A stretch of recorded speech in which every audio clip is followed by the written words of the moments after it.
Sejak malam kemunculan sosok itu, dusun Labuhan Haji berubah menjadi tempat yang dipenuhi bisik-bisik dan pintu yang selalu ditutup rapat sebelum gelap. Laut masih diam, terlalu diam, seakan permukaannya hanya tirai tipis yang menutup sesuatu yang lebih gelap di bawahnya. Sementara dari arah gunung, kabut turun begitu tebal hingga jalan setapak seperti hilang di telan dunia lain.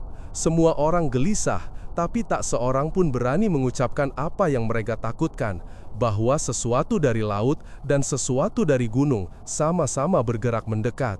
Hadi belum tidur sejak malam itu. Ia terus teringat wajah sosok perempuan tanpa bola mata, senyum menganga yang bukan lagi milik manusia, dan suara yang menembus langsung ke kepalanya.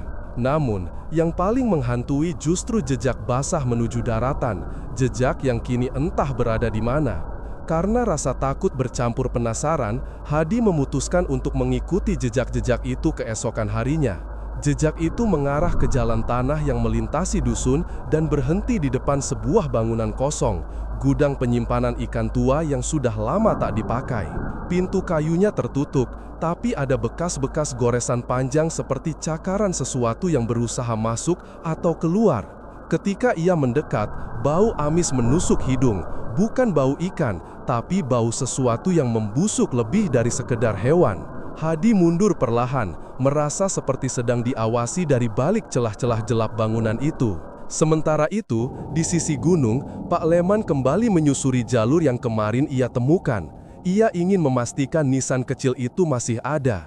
Namun ketika ia tiba di lokasi, tanah di sekitarnya sudah tergali, seperti seseorang atau sesuatu keluar dari bawahnya. Nisan itu retak, terbelah dua, dan tanah basah di sekitarnya dipenuhi bekas telapak tangan kecil yang menyeret keluar, meninggalkan garis panjang menuju hutan. Di tengah keheningan, terdengar suara ranting patah, lalu hembusan napas lirih yang bukan suara angin.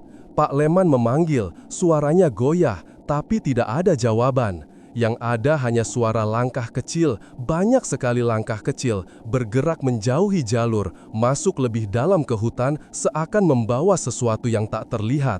Menjelang senja, kabar buruk menyebar. Seorang anak dusun bernama Rani menghilang. Rumahnya ditemukan dengan lantai basah dan pasir halus berserakan hingga ke kamar. Ibunya mengatakan Rani sempat mengigau, berkata bahwa ada seseorang mengetuk jendelanya malam sebelumnya. Katanya, suara itu basah, seperti orang berbicara dengan paru-paru penuh air.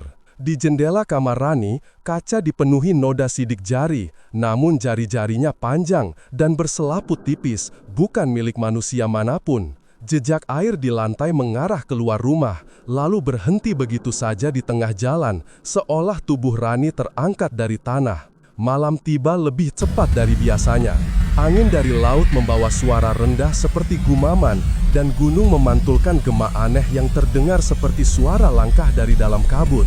Hadi berdiri di dermaga dengan dada berdebar, mencoba meyakinkan dirinya bahwa ia hanya membayangkan semuanya. Tapi ketika ia menatap permukaan laut, ia melihat gelembung-gelembung besar muncul perlahan, seperti sesuatu yang naik dari bawah kedalaman.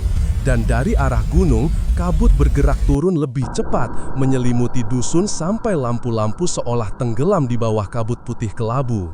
Di antara dua arah itu, laut dan gunung, dusun terjepit dalam keheningan yang menekan. Lalu, untuk pertama kalinya sejak peristiwa itu, sebuah suara terdengar dari kejauhan. Suara anak kecil tertawa pelan. Tetapi tawa itu terdengar serak, basah, dan pecah seperti keluar dari tenggorokan yang sudah lama terendam air. Dan malam itu, semua orang menyadari apa yang hilang benar-benar telah kembali.